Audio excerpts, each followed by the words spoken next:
Hello, everyone. Welcome to the Situation There, hosted by the Greater Cleveland Housing Collective. We have a great panel today, and I want to start us off by one of the introductions I wrote was the connection between the prison and the housing pipeline. You know, originally what I was going to write was about homelessness and non-housing and public housing, leading to more interactions to the justice system. But while I was writing it, I found more interactions with more so prisons, convicts release, then to homelessness as well. Um, the discussion point I came to bring up here are between the relationship between poor to non-housing and prison pipeline in the Black community. The first thing to catch my eye when doing this project was the vice versa, the prison homelessness pipeline, a very interesting concept that could really be more tied to what we were discussing today. In my research, I had found that Cuyahoga County has the highest incarceration rate out of 88 Ohio counties, with 15% of inmates in the state prison, with Black men in the county 6 times more likely to be jailed than their white residency, and also more likely to experience homelessness than their white counterparts within the Cuyahoga County. At all times, it's the same problem in Cleveland and in America, that the exploitation of Black people through means of gentrification, hyper-militarization of the police, and redlining in the community to keep white wealthy elites in comfortability. The understanding of housing to prison pipeline to homelessness is the fact that you're most likely to be a homeless person. You're most likely as a homeless person to interact with the justice system, according to the study of the California Policy Lab between 2015 and 2017. The reported 21 contacts with the police in the past 6 months and that of homeless people are 9 times more likely than people living in shelters at that time in the justice system. The arching purpose of this panel is to discuss the poor housing and non-housing within the city of Cleveland and the gentrification as a weapon against the Black people in their communities.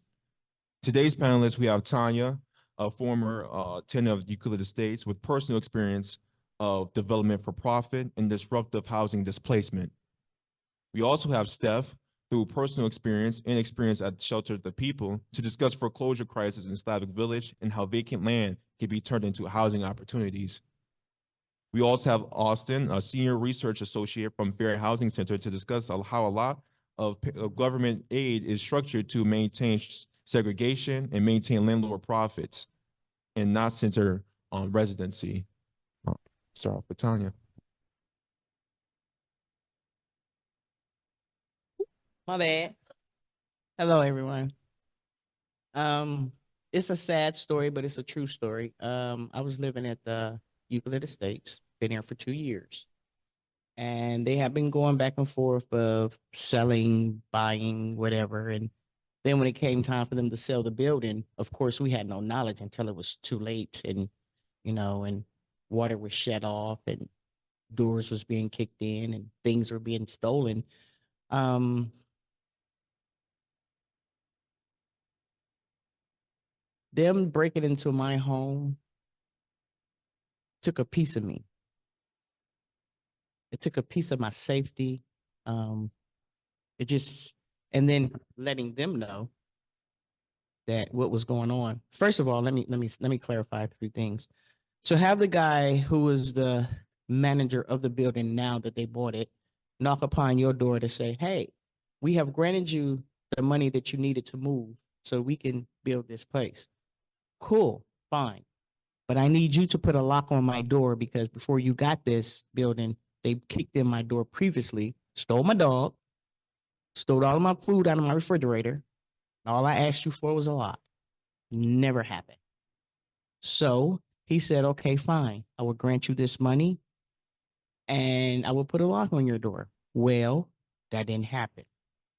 People were still trying to kick in my door. He said, well, I told my workers not to bother you, not to do that. Well, because you told them they're supposed to listen to you, you're not here, because you said, oh, don't bother that tenant. So you're not going to do it. That's free money to them. Take my TV and this and that. But to break into my home, to take my things, to destroy my home, to defecate in my home, and then to turn around and not allow me to get my personal effects were memorabilia of my parents who's deceased, and you threw all my things outside, is it's uncanny to me. I wouldn't want anyone to go through what I went through, you know. But along came my coalition friends, my coalition family, and they got me through a tough situation. They helped out a lot. They turned off our water. We didn't have any water. They had the audacity to set 2 outhouses outside the premises so we can use the bathroom. Yeah, turn the water on. There's no water running in the whole apartment complex, but where your workers are, you have running water. Help me understand that. But you come into my home and destroy my home and take away from me, but you give to them. I've been here. They just got here, moved in, and you gave them whatever. Help me understand that. Where's the right in that? How I stay humble is because of God. How I stay my mind is where it is because of God. Mike used to ask me all the time, how do you do that? Because of God. Sometimes I have my moments where I can't sleep until I don't usually go to sleep till like 5 when the lights when the day break, because I'm afraid to sleep because I'm thinking somebody else is going to kick in that door. Somebody else is going to violate me. And being that I stay with my stepdaughter and my granddaughter, it's not going to happen on my watch. So if I have to sleep stay woke while they sleep to protect them, I would do that because and it's sad because right now it's like, will I ever have that sense of security again? But I wouldn't wish what I went through or what we went through on anyone. Nobody. You know, things have to be done different. You know, it's not justifiable for what they did. Things have to be done different.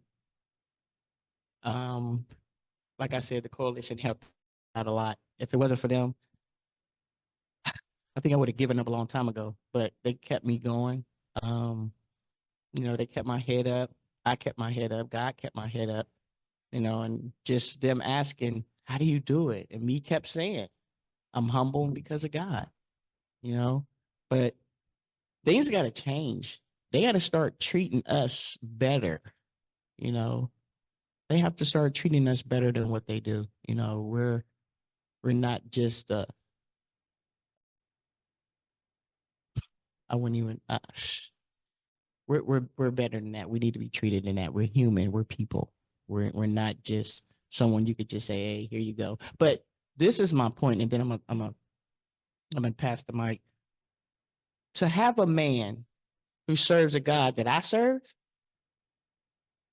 come in and lie to you and tell you something that almost destroyed my peace of mind as well, because you believe in the same God that I believe in, and you came in and you did this. It made me look at things a little different, but then I had to double back and say, no, you can't serve the same God that I do, because I would have never done nothing that you do. But you allowed this to happen. You did nothing about it, but you went home to your family safe and secure, and then went to your synagogue and you prayed. How do you do that? It's beyond me. I have no clue. I have no clue. But we have to, as people, as individuals, we have to do better. We have to help more. Um, and if there's anything I can do, I don't have much because they took everything, but it don't matter. If I can help in any way, the conversation, whatever, I'm here. I'm available to help out any way I can, because what happened to me, I do not want to happen to anyone else.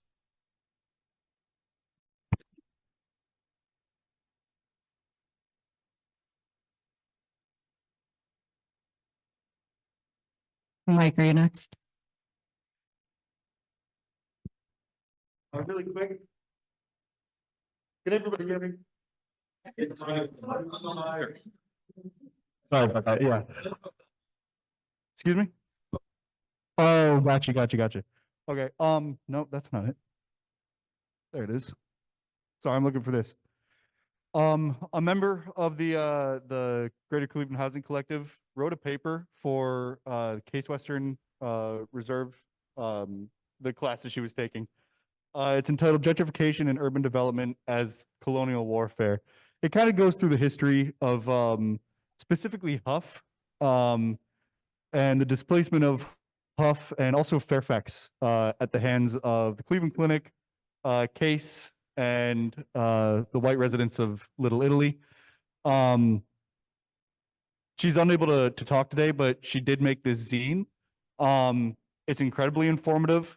It uses like census track data to show who was buying what land, demographic changes, etc. So I just wanted to say that we have this zine. It's up here. We only have 2 or 3 copies, but we do have a physical copies, but we do have a QR code. If anybody would like to read it, it is incredibly informative. So yeah, oh, sure. Yeah. We got 2 QR codes if anybody wants to come up. So we'll have one on the table and then we'll start passing that one around as well. If anybody wants to take a picture of it. So just wanted to throw that out there, make that announcement. Thank you very much. I'm going to pass it off to Steph now. Hi, my name is Steph or Stephanie, whichever you prefer. I'm the executive director of a small budding organization called Shelter the People Cleveland. When I started to get involved with the housing collective a couple years ago, I looked around and saw not only tons of properties that could be renovated or vacant land or abandoned buildings that people were living in. So this is a little bit of like what my organization is doing. First about me. I'm a former heroin addict. I was housing insecure and or homeless in New York City for over 10 years because of my heroin addiction. I'm an architect also. And my organization was gifted a church in Slavic Village last fall. Slavic Village has, as we all know, been devastated by the 2008 housing bubble collapse. People in the neighborhood call it the housing meltdown. There's vacant lots. They're very prevalent. So all of the land adjoining our church, we are turning into like a community garden, half of it. The other half, we're building single family homes. My team of people that are volunteer staff and or contractors that are signed up to work with us, we all have lived homeless experience or we've come out of drug and alcohol addiction. And just getting into Slavic Village a bit. So Slavic Village was the original workforce neighborhood in Cleveland. It was once a vibrant blue collar neighborhood where people lived close to their work. The housing market crash devastated Slavic Village. HUD foreclosure estimates that from the late 2000s show that foreclosure rate for Slavic Village was roughly 15% or more than twice the rate for other states. And vacancy and homeownership data print a similar picture. Census estimates show that residential vacancy rates in Slavic Village increased from 13% in 2000 to 33% in 2013.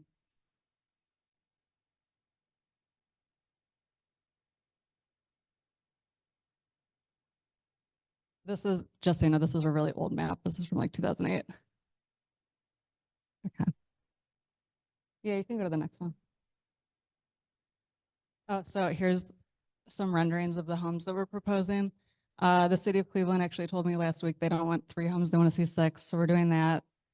But getting into sort of like the nuts and bolts, like government subsidies and vouchers are great, for people that need them. But what we want to do is try to empower and uplift people and their families through homeownership. So what we'll be doing is, after about 3 years, helping people to like pay forward on their property taxes.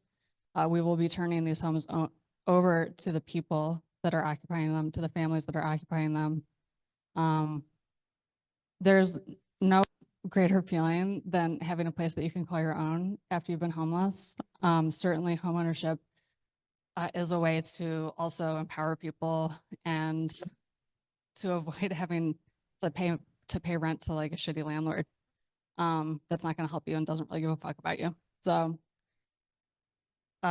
furthermore, we're doing solar panels. We're doing no natural gas. A lot of people that I worked with that have become homeless, it's because of their utility bills. So we're trying to provide as much energy equity as possible. So we're partnered with Cleveland Solar Co-op.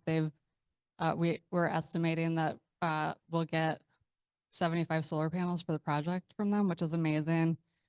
The footprint for these buildings are going to be as low as possible because we're using refurbished materials, non-toxic materials wherever possible. And I mean, also like our workforce, Shelter the People's workforce, and our contractors all having come out of homelessness or extreme housing insecurity, drug addiction ourselves. It's just a way to like, really embrace and lift everybody up. And then next door, if you go to the next one. Oh wait, hold on. I'm already past that. That's it. I was going to talk about the community green space a bit. Yeah, I mean, so even though there are vacant lots in many places, like it's still, we have to be mindful about maintaining green space, especially in neighborhoods that are like sitting right next to the steel mill that's pushing, I'm not sure what chemicals, but every once in a while you can smell them. So, so we're going to keep half of this land as a community garden and a planned out, like an outdoor recreation space. So I'm like talking to all the kids in the neighborhood to see what they want. Their schools, the entire school is asphalt parking lot. So this will be a nice thing to have for the community. I'm really bad at speaking in public. Some other people in the room are much better than I am. So I just want to thank you for listening to me. And if you have questions, comments, critiques, or like want to get involved, like let me know. That's it.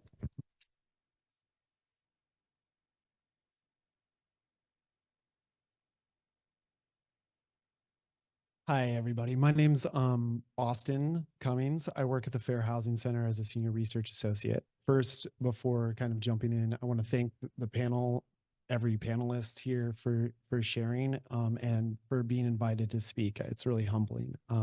So thank you, and thanks for everybody behind the scenes doing all this hard work as well to make this open. Interesting, in preparing for this, I had a lot of ideas, but I guess like I'm doing a little bit of a thought project in front of you and also walking through some research that I'm doing in real time. I think I want to first, the goal of my talk here is to kind of briefly contextualize fair housing outcomes in Cuyahoga County and situate the fair housing movement within or its a relationship to larger movements for housing justice, economic justice, and racial justice. As I said, this discussion will be a little bit of a meditation on the notion of repair and restoration, which I feel is like a theme that I'm hearing through both of your beautiful testimonies. And thank you for sharing your lived experience and the work that you're doing. Questions that are going to that my mind comes up to in relation to this is like, what does an abolitionist movement set to repair? And what is it set to restore, especially through housing justice? Feelings of security, feelings of solidarity with others, and sovereignty. So I guess the quotes, I'm not sure, I think the fair housing movement should be read as existing between these two quotes. I'll read them. The first is by Matthew Desmond in his latest book, Poverty by America. Where there's exclusion, there's exploitation. When we exclude people, it often leads to being able to exploit them. We exclude people based on a variety of positionalities, and but it is often the act of exclusion that allows for exploitation to occur. However, inclusion is not always easy, especially when we're thinking about the structure of racial capitalism, patriarchy, and white supremacy. This quote is from Keeangi-Mata Taylor's book, Race for Profit. And if you haven't read it, I highly suggest it. It's probably, to me, the best book that's ever been written on housing in the United States, especially post-Fair Housing Act. Taylor says, but inclusion did not bring an end to predatory practices. It intensifies them. And I think that is extremely important to think about. This discussion or thought about gentrification as colonial warfare, right? I think touches on that quote. I think, I'm going to suggest that we read the Fair Housing Act as a result of a couple conjunctural forces with the aim of repairing forms of state violence, collective trauma, economic injustice, with the hope of creating and restoring promises that were in the Constitution, especially some of the promises put in the Constitution after emancipation. However, those aspects of collective nationhood, citizenship, belonging, especially for emancipated and formerly, African Americans who were enslaved and held captive, has always been shortcoming in the United States. In Cleveland, so this is the map that's up right now. In Cleveland, what we're seeing is that fair housing outcomes aren't really prevalent in this area, nor anywhere else in the United States, really. However, what the map shows you here is the dark blue are places where at least 80% of the population is non-white. The lightest blue are areas where are white majority areas, essentially. The orange outlines that you see on top of that map are places where there's been persistent poverty. And persistent poverty is a geographic measure of poverty. It's poverty people where you have the majority of the population living at poverty, at the federal poverty rate for at least 20 years. And so we can see there's a really huge spatial correlation between where there is long-term poverty, and it happens to be extremely racialized. It's happening and predominantly structured and focused in areas that are predominantly African American in the county. This data is kind of a combination of a couple data sets, but the persistent poverty measure was just kind of put out by the Census Bureau a few months ago. What is interesting, looking at this map, is life. This is a result of intentional. Right, this is intentionally done. Where people reside has been intentionally kind of constructed through a variety of measures, but mostly redlining, continued zoning, exclusionary zoning, and state violence, essentially. I also think it's really important to remember that it's continually fortified. It's fortified through a variety of mechanisms, the state, development, but also choices by people to either act in exclusionary ways or deny access to particular neighborhoods. What's important looking at this map too is that this map shows us life expectancy. Unfortunately, the Buckeye neighborhood, which is only the average life expectancy in the Buckeye neighborhood is 65 years. The average life expectancy in Shaker, which is only 2 miles away, as the crow flies, is 88 years. 2 miles, 23 mile. 2 miles, 23 years of life. 2 miles, 23 years of life. It's pretty crazy, right? If we go to the next slide, please. So how is this fortified? Well, one way that this is fortified, and I've been thinking a lot about home repair and restoration during the pandemic, during COVID-19 pandemic between 2019 and 2021, we saw the largest amount of money poured into home restoration. Like it boomed.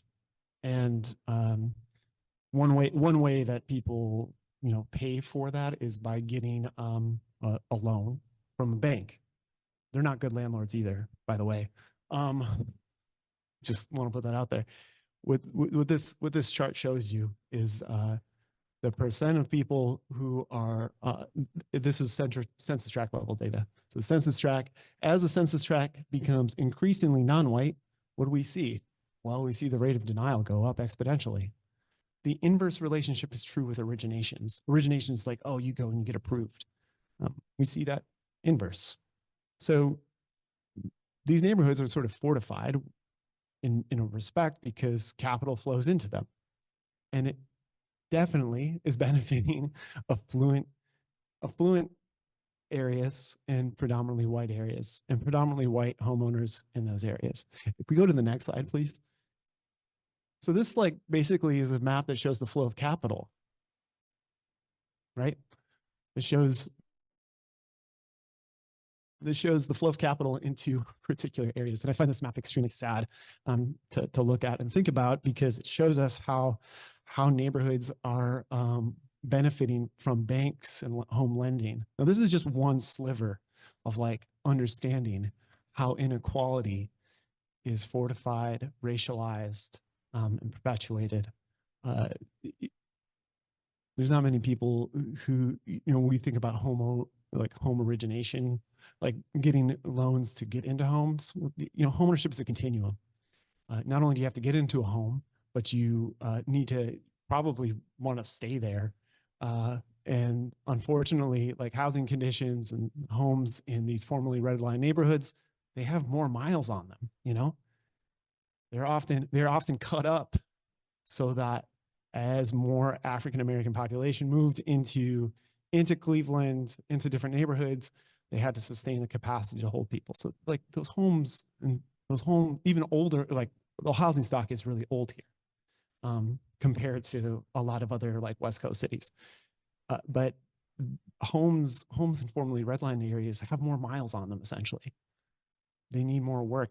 And the people who live there are more often denied, more often cut off from getting financing to improve their housing conditions, which is definitely correlated to health outcomes. It's definitely correlated to well-being and just aging in place, right?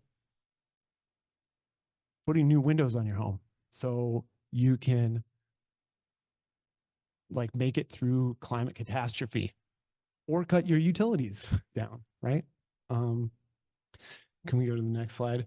So in many ways, the fair housing movement, I think, is one that's fraught with a lot of and fraught with I have some contentions with how fair housing works. It's often overly litigious and often kind of leaves people behind because we are centered on providing restoration and security, insecurity that you kind of experienced in violence you experienced in having your, home broke into by your landlord, right?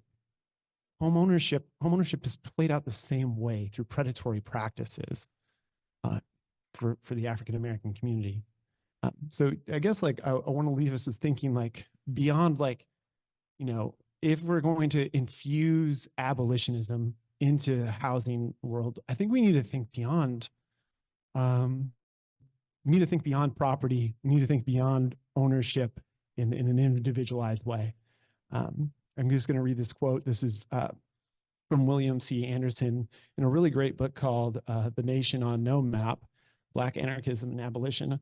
There are structures and apparatuses and institutions that need to feel the fire of our collective rage. They need to feel that.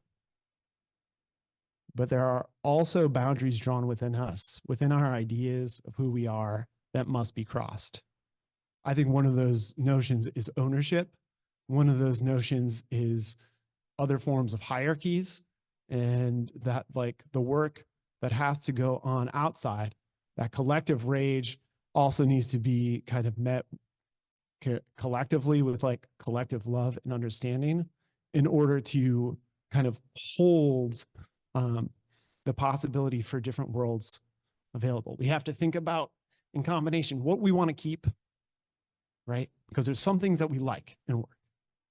We also have to think about we need to look to the past and go, what do we need to like restore? What's the repair work that we all need to do and be involved in? And lastly, we have to think, what's the future we're going to imagine? And remembering that future is a political answer. It is one that is like consent. It can always be negotiated and like refigured out, but that's what's necessary in order to sustain a housing justice movement where we don't have life expectancy outcomes being determined by your zip code. Because your zip code is determining more about your life than your DNA. So thank you for having me.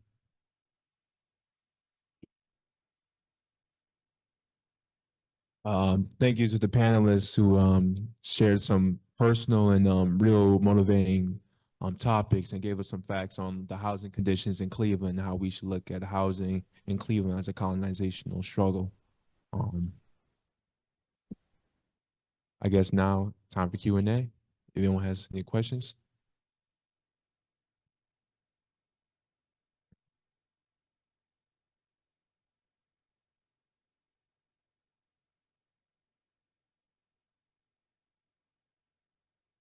Less a question, more a comment. My name is William Marshall. About 3 slides ago, you say in the slide, foreclosed and raised by the city of Cleveland.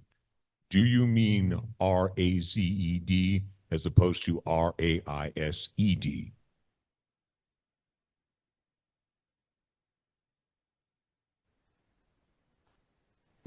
I'm pretty sure I'm awful at the English language, but I'm almost positive that the correct spelling in a construction manner is with an S.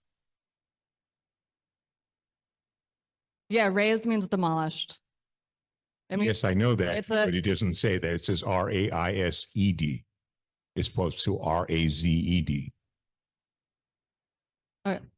The Z one would be demolished and the S one would be constructed, right? Oh, Exactly. it's a typo then? Sorry. Yes. Apologies. That's all. Thank you. Brother's voice sounded like thunder on the mic. I mean, any more Hi. questions? Hi there. I worked with an MSW at one of the local nonprofits here that provided education services for children. And we had a conversation one day. She said that she had formerly worked with the Mary Knowles Sisters and their NGO in Cambodia, Vietnam during the Pol Pot regime.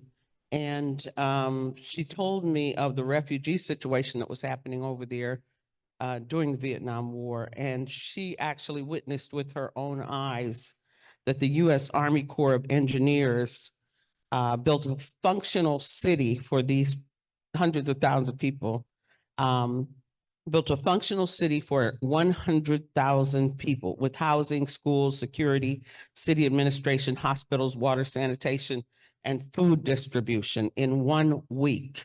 They literally deployed the militia to do this. So I said to her, it appears that it's not a question of funding, it is a question of political will to get things done. When I look at the situation, housing situation that's festered for years throughout the United States. And also I would like to add that in 1995 at it was a public policy committee thing at Harvard University, a professor from Columbia was delivering a presentation on housing, and he stated in the presentation that most of the homeless populations were comprised of mentally ill persons who were psychologically impaired with chronic mental illness.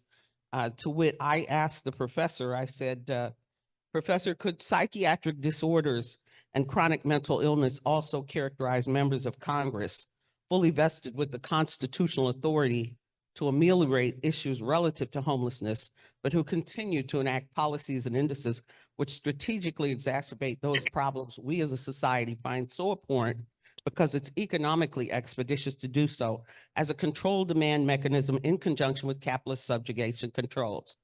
And he said, his answer was, it was in a room very much like this. And he said, what? And the plebiscite in the room was saying, answer the question, answer the question. They kept telling him, and I raised my hand again, and he said, yes. And I said, Professor, call on me, you're teaching the class. And he said, am I?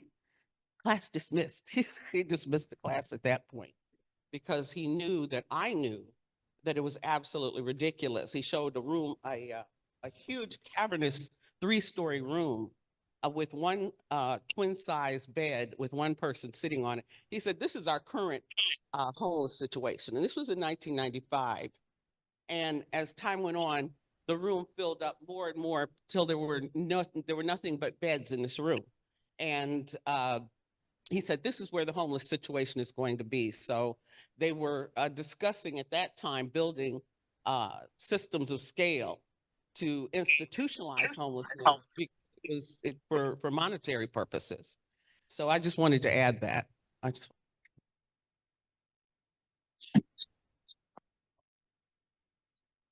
Real quickly, thank you. Yeah, I mean, I think there's some what your comment makes me think of, and I'm often like sitting in this position is like, I don't think that we have a housing crisis. We have a human rights crisis.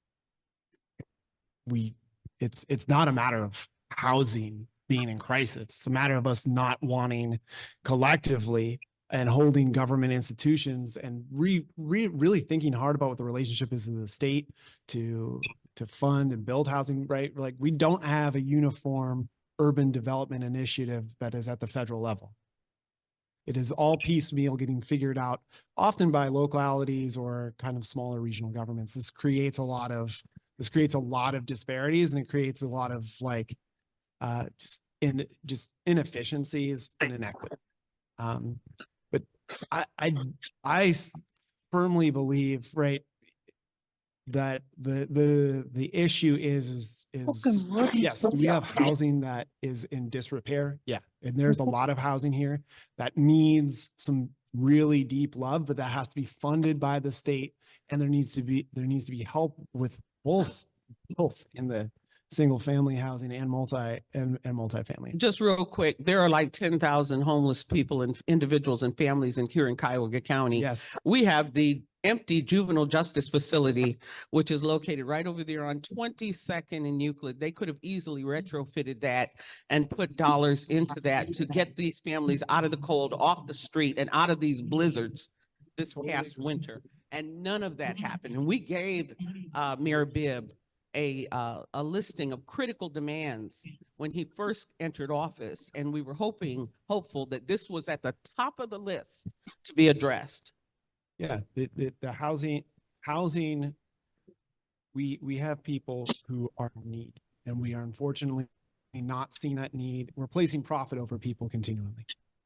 And when we have policy and we have policy advocates, and I sit in a lot of rooms with other policy makers that unfortunately are more concerned about, at the end of the day, something that's really, really like profit driven, or concern about landlords, or concern about what developers are going to think over people.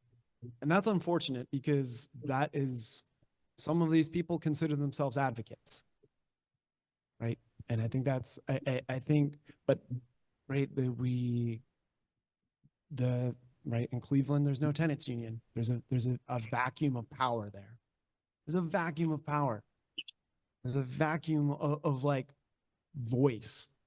collectively for tenants, but also just for lower income people to go, I want to see this different. And I moved here from a different place. There's a really big kiss the ring culture here in the advocacy sphere that really undermines the ability to get stuff done. And until that is like completely like, questioned, we're going to see the same outcomes again and again. And it's really unfortunate, because I think there's a lot of people within a lot of institutions and a lot of nonprofits or like CDCs that would like to see deeper change and would like to see something substantive, but the political vision sometimes isn't in chorus enough, isn't in harmony enough, because we don't have the spaces. This is a great space, right? Like I can come here and say that and not go like, oh shoot, like what's the blowback really? Because I think a lot of us are sitting here really ideologically aligned.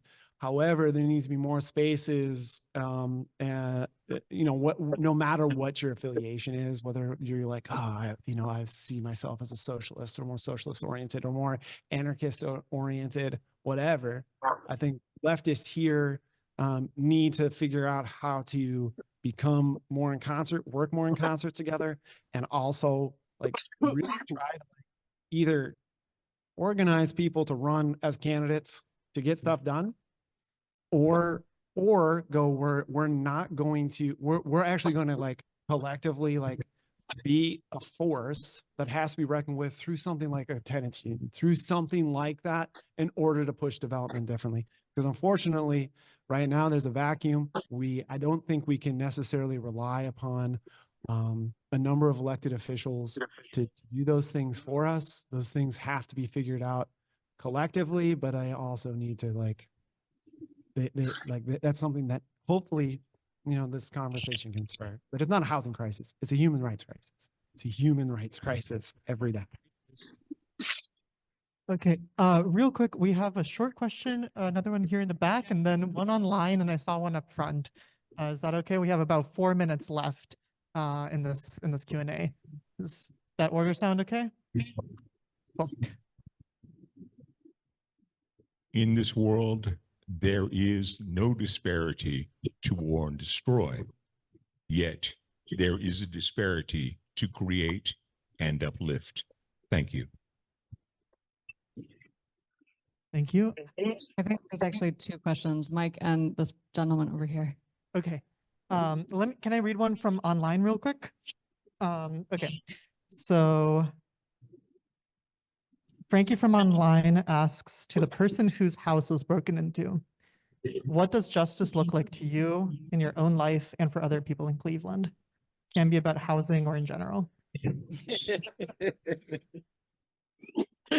Justice for me would be for all of those out-of-towners that's coming in our city, buying up these properties and not taking ownership, for not making sure that people are doing or building or taking care of their property like they're supposed to.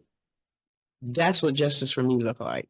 It's bad enough that we have in-house landlord that's not doing your job, but now you got people out of state coming into our city. You know what I'm saying? And you're not living up to your end of the bargain. You want our money, but you don't want to give us what we need. And then when we go to the land, well, their management per se, you're taking our money and you're still not doing what you're supposed to. So justice for me is to please find somebody who's honest in what they're doing. Take care of us like you're supposed to, as you're taking our money. If you can't do that and stay the hell out of our city, we're bad enough without you.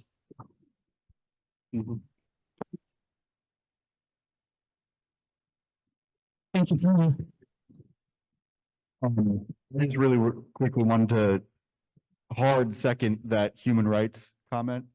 Now the Housing Collective, but at the time the Housing Justice Coalition was involved in the Euclid Estates shit show. And it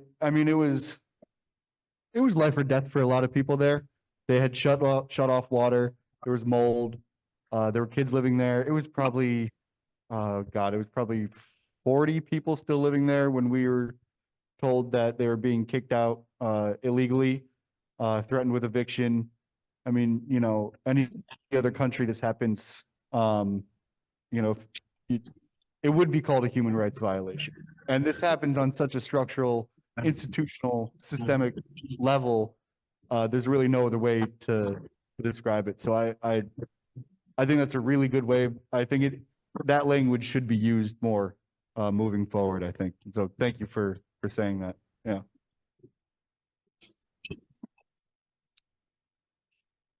Okay, last question, I think, before we have to wrap up, unfortunately. Thank you all so much. I really appreciated everything that everyone on the panel had to say, a lot. I just wanted to add one more thing to the conversation. For, I think, 16 years of my life, I lived by stealing housing. That's not something that I was able to do as an individual through any, you know, luck or ability or anything like that. That was something I was able to do because of a collective strength that was built up in the place where I was living. For the first several of those years, I was not legally allowed to work. It was very much like out of necessity that I and many other people were stealing housing, were squatting vacant units. A lot of times people will think like, you know, their circumstances are, you know, very particular. That might be possible somewhere else. It's not possible here. In any place where it's possible on the collective level to steal housing so that we can have the housing that we need, it's because people faced a situation like just like we're in right now, and they fought it. They did something illegal. Some of them got arrested. They had support. They got out. They continued to get support. They continued to go back and take that housing again and again and again, and worked hard also on an education level to remind people housing belongs to those who live in it. Housing does not belong to those who have a paper for it, a piece of paper for it. And all like a few years ago, unfortunately, it kind of, I'm not sure if much came out of it, but for a few years in St. Louis, another Rust Belt city, folks on this one block were able to squat like all the housing on this one block and steal that housing from a predatory, disgusting landlord who was kicking people out of their houses just to make money. If they had built on that, then St. Louis would be like another city where the balance of power had shifted. We have the possibility to make that happen in Cleveland. And that means fighting back. It means taking risks, but taking them together, and choosing your risk level and finding out how you can support people. Not everyone can, like me going to jail for like a week is not the same as someone else going to jail for a week. We find out how we support each other, how we fit in. But when the cops are afraid of us, we are safer. When the landlords are afraid of us because we know where they live or we know where their investments are, we can see the other side of precarity. So I just want to add that to the conversation, but I really appreciate everything you all had to say and all your experiences and being able to come through that and then share with us.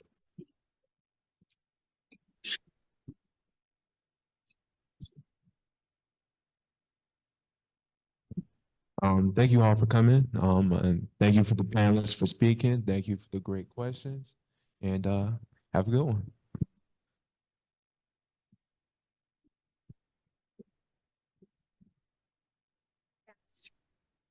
Closing panel starts here in 15 minutes. Go get a little bit more food. There's 7 incredible panelists about to share their wisdom with you.